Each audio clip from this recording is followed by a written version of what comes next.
Baktım perişan halıma, ağladım, ağladım, ağladım. Yardım vere, vere, vere, vere. Hevciteme yardım vere. Anlamadım suçum neydi yar söyle. Bana ettiklerin zulüm değil mi? Dure, dure, dure yarecimin dure. Eşa evin dikşinim birine dilim kure.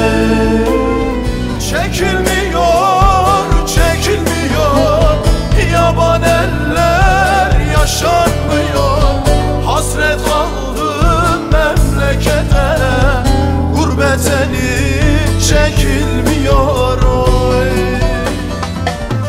yâre tu faini, yâre tu zalimi, yâre tu bibekte, yâre, yâre. Hasretinden mecnun ey misali oldum.